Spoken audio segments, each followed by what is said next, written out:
Hi viewers, hi friends. ఇవాళ మనం చేయబోయేది పులిహోర.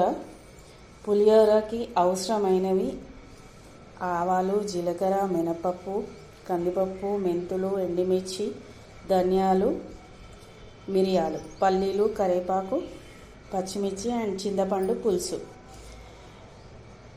గుడిలో ఉండే పులిహోర ప్రసాదం ఎలా ఉంటుందో రుచిగా, అలాగే రుచిగా ఇవాళ చూపిస్తాను మీకు నేను. ఇప్పుడు ఇది మనము ఫ్రై చేసుకుందాము. డ్రై ఫ్రై, ఆయిల్ లేకుండా ఫ్రై చేసుకున్నాక దాన్ని పేస్ట్గా, పౌడర్ లాగా పట్టాలి. పేస్ట్ కాదు, పౌడర్ పట్టాలి. ఓకేనా అండి?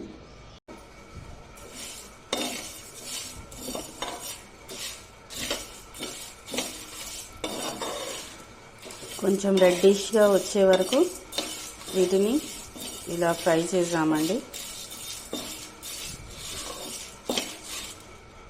అంతా డ్రై రోస్ట్ అయిందండి. ఇప్పుడు దీన్ని పౌడర్ చేద్దాం. పౌడర్ రెడీ అండి.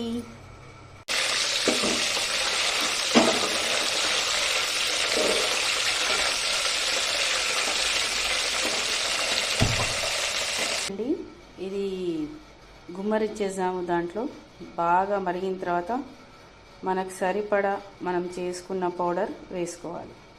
ఇప్పుడు పులుసు అందులో గుమ్మరిస్తున్నానండి.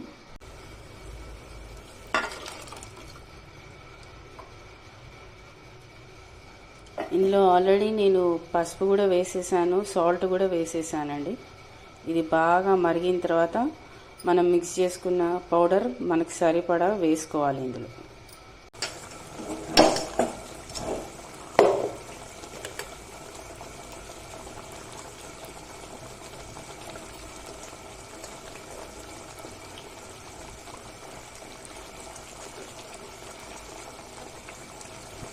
నాకు సరిపడా నేను వేసుకున్నానండి పౌడర్.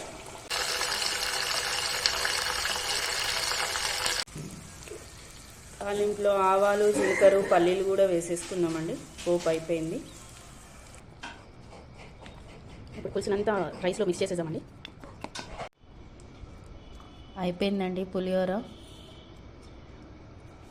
ఎంత బాగుంది చూడండి. చూడడానికి మీకు చెప్తుంటేనే నాకు నోట్లో ఊర్లు వస్తున్నాయి. మీకు ఇదివరకు చెప్పాను నేను, నాకు ఎండుమిర్చితోటే తింటాను నేను.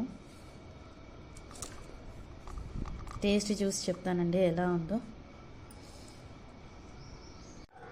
మీరు కూడా ఎండుమిర్చితోటి ఒకసారి ట్రై చేసి చూడండి గైస్. ఎంత రుచిగా ఉంటుందో ఫ్రెండ్స్. తిని చూడండి. తిని చూసి నాకు చెప్పండి కామెంట్ బాక్స్లో. Bye bye.